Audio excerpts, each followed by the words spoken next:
Estamos iniciando esta parte, ya en realidad es la primera parte de eclesiología o el estudio de la iglesia. La iglesia, aunque está de alguna manera quizás implícita en el Antiguo Testamento con el pueblo de Dios, que fue llamado también de entre las naciones para servir al Dios único y verdadero. Sin embargo, en el Nuevo Testamento, Jesús, el Señor Jesús es el que realmente inicia la iglesia, podríamos llamarle neotestamentaria, ¿no? Y es en el día de Pentecostés el día en que nace la iglesia en forma, podríamos decir, física o literal, ¿no? Visible. Vamos a compartir en ese sentido este nuevo tema sobre eclesiología o el estudio de la iglesia y cuál es la naturaleza de la iglesia. Vocablos que describen dicha institución como eclesía, que significa asamblea de llamados. Se aplica el término a todo el cuerpo de cristianos de una ciudad, como en Hechos 11:22 y Hechos 13:1. En Hechos 13:1 es cuando estaban reunidos allá en Antioquía, orando y ayunando, y el Espíritu Santo les dijo que aparten a Bernabé y a Saulo para la obra a la cual él los había llamado. Entonces ese llamado lo hace solamente Dios para la obra, y somos llamados también a salir del mundo y a hacer la obra de Dios. También se aplica a una congregación, en 1 Corintios 14, versículos 19 y 35, como la congregación que estaba en Corinto, por ejemplo, o que estaba en Roma, como en Romanos 16:5. A veces funciona en una casa, a veces funciona en otro lugar, ¿no? Entonces, la iglesia en realidad no es el templo de 4 paredes, sino los hijos y las hijas de Dios que han nacido de nuevo. Esos son los llamados para servirle por siempre. Y aquí vamos a continuar con el cuerpo todo de creyentes de la tierra. También es llamado iglesia en Efesios capítulo 2, versículo 32, ¿no? Cuerpo todo de creyentes, o sea, todos los creyentes que están en toda la tierra. Los vocablos que describen a los cristianos: hermanos, creyentes, santos, escogidos, discípulos, cristianos. Los del camino, por ejemplo, está en Hechos 22, versículo 4. Entonces, podríamos decir que son sinónimos en el Nuevo Testamento estos términos: hermanos, creyente, santo, escogido, discípulo, cristiano, los del camino.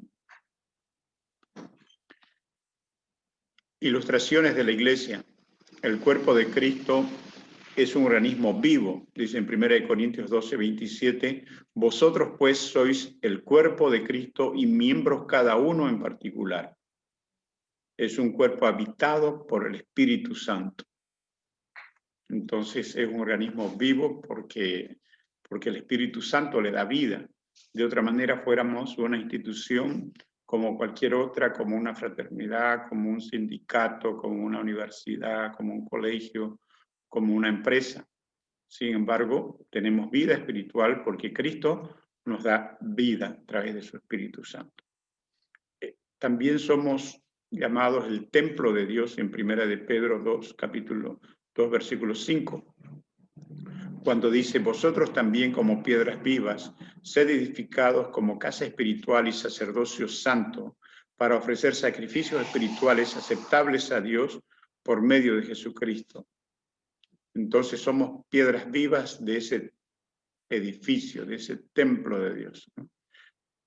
Pero al mismo tiempo somos casa espiritual y sacerdocio santo, para ofrecer sacrificios espirituales. ¿Qué sería el sacrificio espiritual? ¿Cuáles podrían ser? Podrían ser posiblemente el ayuno, la oración, principalmente la alabanza, la adoración, sacrificios espirituales. En Efesios 2, 21 y 22 dice la palabra de Dios, en quien todo el edificio bien coordinado va creciendo para ser un templo santo en el Señor, en quien vosotros también sois juntamente edificados para morada de Dios en el Espíritu. Entonces, somos un edificio y al mismo tiempo un templo santo en el Señor. Eso es lo que el apóstol Pablo indica respecto a la iglesia. En ese edificio todos tenemos que edificarnos unos a otros, pero trabajar en forma coordinada. Pastor y los miembros de la iglesia, los diáconos, todos los que formamos parte del pueblo de Dios, decir, yo, si soy un miembro del cuerpo de Cristo, soy importante, aunque sea la uña, es importante. Si soy cualquier parte del miembro del cuerpo de Cristo, en forma simbólica podríamos decir, soy importante, soy imprescindible en realidad, porque sin un dedo, sin un ojo, sin una boca, no es lo mismo la vida, podríamos decir. Estamos incompletos. También la iglesia es la esposa de Cristo. En 2 Corintios 11:2 dice, porque os celo con celo de Dios, pues os he desposado con un solo esposo, para presentaros como una virgen pura a Cristo. El apóstol Pablo es el que escribe a los Corintios y les dice esto, que nos ha desposado, nos ha comprometido, no estamos de novios estamos en etapa de noviazgo para comprometernos y casarnos con este esposo que es Cristo, ¿no? Que ahora es novio y que pronto será esposo. De acuerdo al libro de Apocalipsis, se producirá la cena de las bodas del Cordero, ¿no?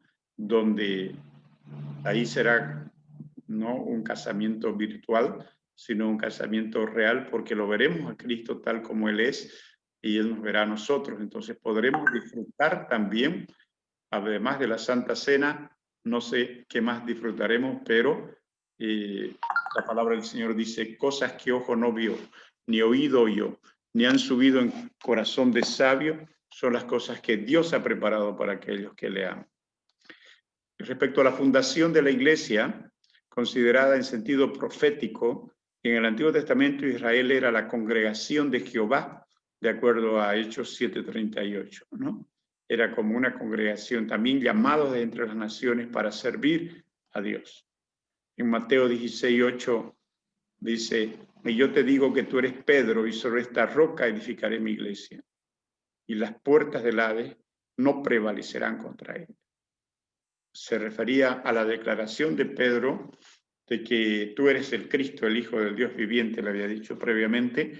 Entonces el Señor Jesús le dice, tú eres Pedro, o una caña, ¿no? Que es fácil de doblar, pero sobre esa roca, que era la declaración que Pedro hizo anteriormente, que Jesucristo era el Mesías, el Hijo del Dios viviente, edificaré mi iglesia.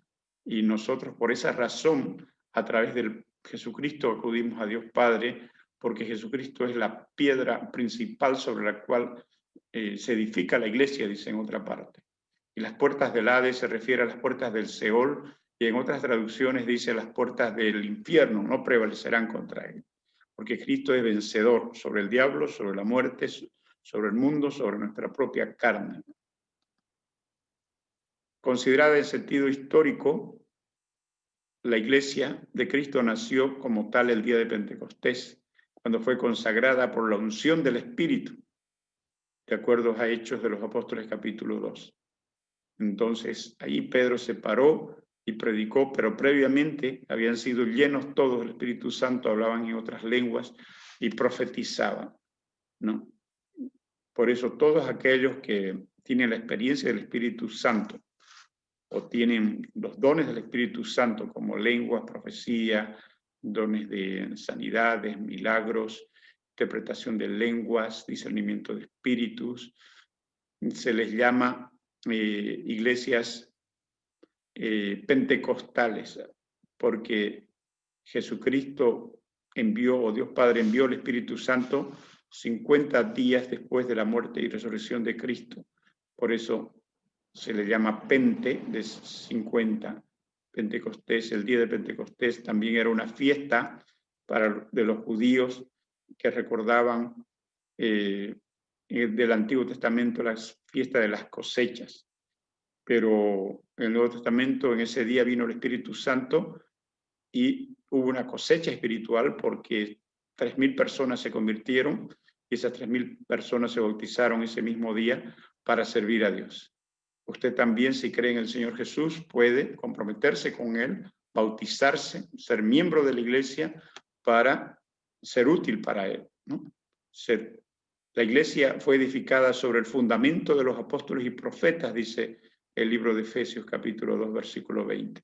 Es decir, ellos fueron los primeros que fueron utilizados por Dios, en este caso Pedro, por ejemplo, y seguramente los otros que estaban con él, y para hablar, testificar, hacer milagros por la función del Espíritu Santo y ser instrumentos de bendición en las manos de Dios.